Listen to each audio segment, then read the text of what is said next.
On September 4th, 1991, November 204 Charlie, a G-2 operated by a U.S. corporation departed Tokyo, Japan for Jakarta with a planned fuel stop in Kota Kinabalu, Malaysia. The crew had previous operational experience at the Kota Kinabalu Airport, which is located on the northwest coast of Borneo. The en route portion of the flight is believed to have been uneventful. As the aircraft approached Kota Kinabalu, the weather was VFR, with multiple cloud layers from 1,600 feet to 27,000 feet. Visibility at the airport was reported to be greater than 10 kilometers. The instrument approach facilities included an ILS and VOR, but no radar, which is typical of airports in the region. As the aircraft approached its clearance limit, the Kinabalu VOR, the crew repeatedly tried to obtain further clearance on the congested frequency. Ask if we can track outbound on the 258 if he wants to stop over the VOR.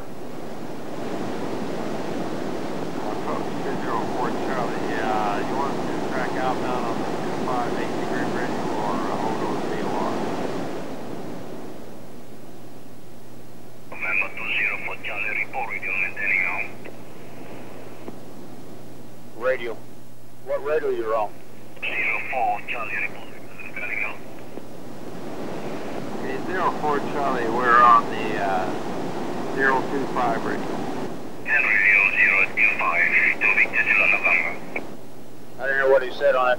I didn't either.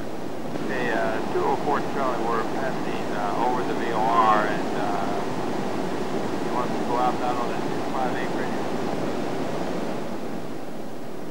Only over the Victor Zulu November VOR now. Yes. Yeah, we're over the VOR. That's covered. We are over the VOR. Mission 391 report, low passing. 50. And we're level 15,000. Mission 391, Kinabalu. 391, go ahead. Follow passing now in GME. Level 8005, 11 DME, leading 46,000. November 204 Charlie, descend over the Victor Zulu November VOR to 9,500. The instructions to descend south of the airfield and maintain 9,500 feet are at best ambiguous. Again, descend at 9,500. November 204 Charlie, that is a follow. Report passing 10,000.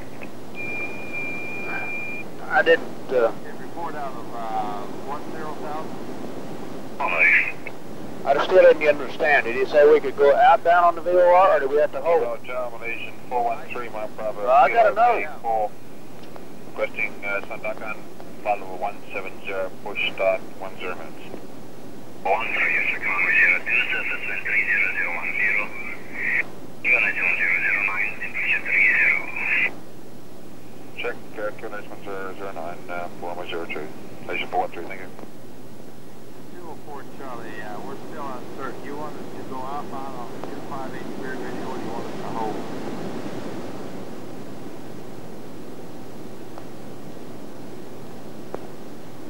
November 204 Charlie, descend south of the airfield to 9,500. I understand descend south to 9,500 and we're passing 15,000 now. Your report passing 10,000. Although the VOR is not located on the field, its close proximity to the airport warrants including it in the clearance, especially in a non-radar environment. It's possible that the controller expected the crew to maintain VMC or for the aircraft to descend southwest over the water. If these were his expectations, he certainly did not clearly communicate them to the pilots. Since the controller and crew spoke different primary languages, the message received by the pilots may have been different than what ATC intended. It's believed the aircraft complied with the clearance and departed the Kinabalu VOR on a 180-degree track. As the aircraft progressed south, the controller continued to issue descent clearances. November 204 Charlie, continue descent to 6,000. Out to 6,000. 04 Charlie, low passing up. 7,000. 24 Charlie, expect to join final runway 02 after passing 4,000.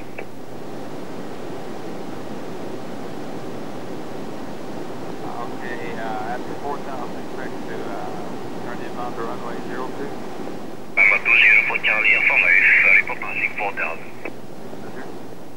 After obtaining limited visual contact with the ground, the crew became concerned with their proximity to the nearby terrain, which rose to 5,000 feet.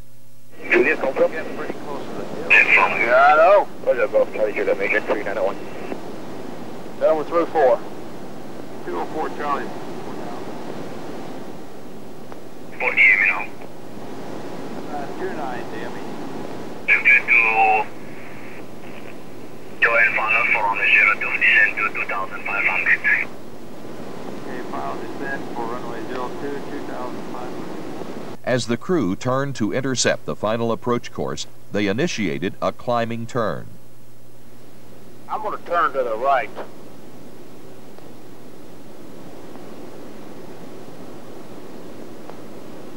God, I'll tell you.